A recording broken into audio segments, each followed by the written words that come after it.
birthday, nanonood kami Squid Game. Ngayon, pero nag-aantay kami ng time. Pero gising pa si Deepak, sandali. Happy birthday to you!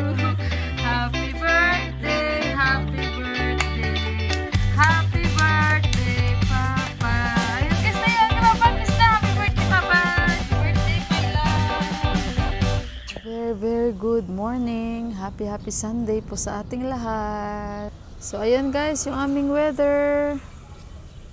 Ayan, yung ibang parte is makulimlim pero okay lang. Hindi maulan sa amin. Ayan. Good morning, good morning. Kakagising lang namin. Hala guys, ang bilis talaga lumaki ng mga ano ko. Queen of the Night. Tingnan nyo.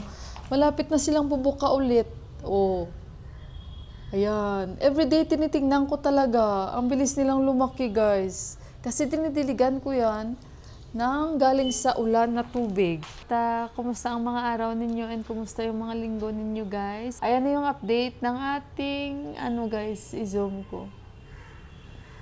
Ayan na yung update. Medyo okay na siya. Yan yung bigas-bigas natin, nawawala na siya konti. Yung butlig-butlig natin dyan.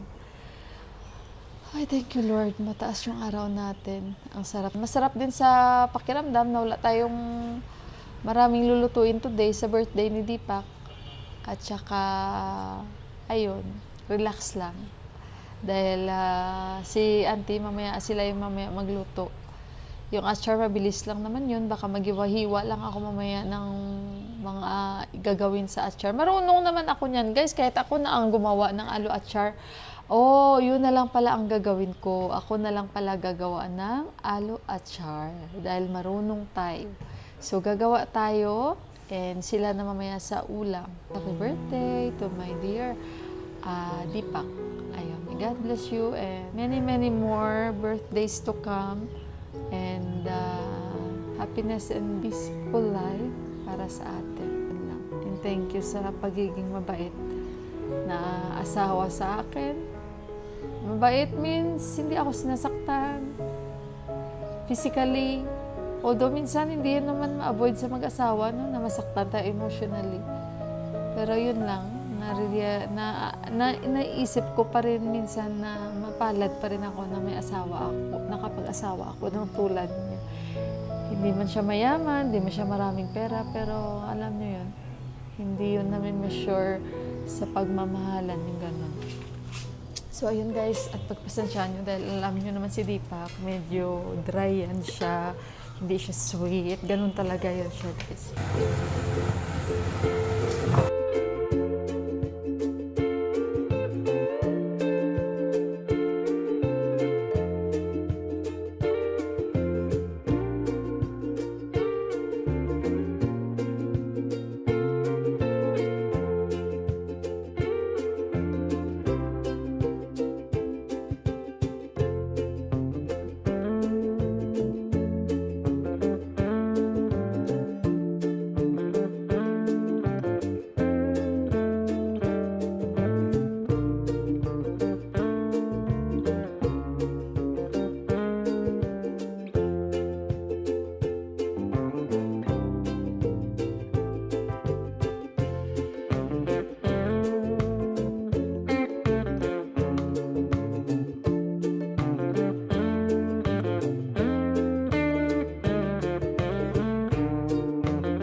So, tikman natin. Ayan siya, guys. Ano pang inaantay nyo?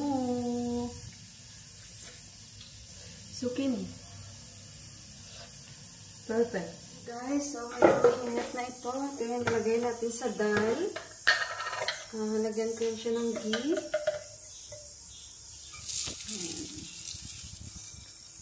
Mas maraming ghee, mas masarap yung dal.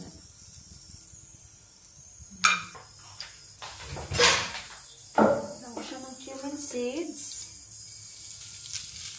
Masarap yan. Medyo minti kasi yung seeds. Yan yung jimbo natin. Very healthy yung jimbo na herbs, guys. Dahil natin pag magganito. Ayan lang natin hanggat sa para mag-dark ang kulay ng jimbo. Okay guys, so ilipat ko lang ang ating dal.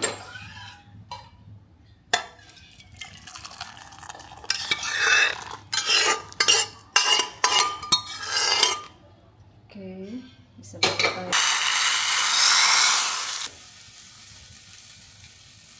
Ayan, ilagay natin yung ating spring onions.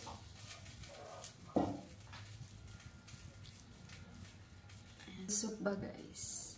Okay. Ready na. Gawa na lang ako ng routine. After ko magluto, naglinis na rin ako dito sa second floor. So, konting refresh lang dahil nga may bisita tayo. Ganun talaga ang mga ugaling Filipino. Kahit pa saan tayo ay pumunta, basta ay may bisita po tayong ini-expect. Naglilinis po talaga tayo. Very accommodating tayo na sa dugo na natin yan. Di na natin ma-edit. By the way guys, ayun na nga. 5 o'clock yung usapan namin. Simple lang naman guys yung get together namin for today guys. Kaya ayun, abangan nyo na lang. And isi-share ko naman sa inyo. Pero today, alam nyo yung weather namin ay masyadong maulan. Hindi ko nga din alam kung si Pasanbay ay makakapunta dahil nag-message po siya sa akin. Kasi dalawa lang naman sila yung in-expect ni Deepak na pupunta. At ako naman ay si Inday Nene. And the rest ay family na po. And abangan nyo na lang yung simpleng birthday celebration namin para kay Deepak. So, ayun guys. Ayan guys, umulan. Ayun tinakbo ko yung nilabhan ni Deepak at sinampay. Tingnan nyo. Ayan, ang sarap mabasa ng ulan. Maliligo na rin ako. Sila ni Johan at ni Deepak guys. Pumunta sila sa bangko. So, nandito na sila. Nagpapagupit lang si Deepak dyan. Malapit sa amin. So, mabuti pinadala ko sila ng payong. Kasi kanina, alam nyo naman ang mga lalaki, ayaw magdala ng payong. Kaya umulan. At, tapos na ako maglinis sa baba. Nakita nyo naman. Tapos na tayo sa baba maglinis. Maligo lang ako. At maghiwa-hiwa ako ng mga sangkap para sa alo achar natin. Ako na ang gagawa ng alo achar. Para mamaya sila auntie ay yung chicken curry na lang. At ng pulaw. So, ayun guys. Nakakatuwa, diba? Parang kagabi lang natin to. Ngayon nandyan na siya, diba? So, nakakatuwa talaga. Natutuwa si Ama kasi sinabihan niya ako. Maligo muna ako guys ha. Pero dito talaga ako guys natuwa guys. Ang laki-laki. Parang kailan ko pinakita sa inyo ngayon Ay, so ayun guys. Paulanan ko muna ang mga yan. Ayun, balikan ko kayo guys. Maulan guys. Maulan ang birthday ni Deepak. Si Mandira nga nag-message sa akin. Sabi, Ate Mila, bakit maulan ang araw na ito? Sobrang lakas ng ulan. Sabi ko, blessings yan sa birthday ni Kuya mo Deepak. Ayan, maulan guys. Siyempre, nung isang araw, hindi naman maulan. Ngayon lang talaga umulan ng ganito. I hope tumigil naman siya maya-maya. Para kahit pa paano makapunta yung mga natin, pamilya. Makiki-birthday ba. So ayun guys, tara na at maghiwa-hiwa na tayo sa baba. Yan, naligo tayo guys. Okay na yung skin natin.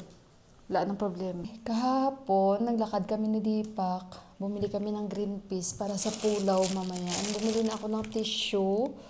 Ayan. And yung paper plates. Hindi pa kami nakabili ng malaking bag. Bibili pa ako doon.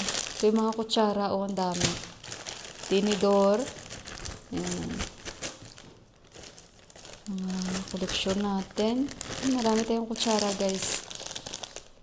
Yung marami din tayong yan. Baso.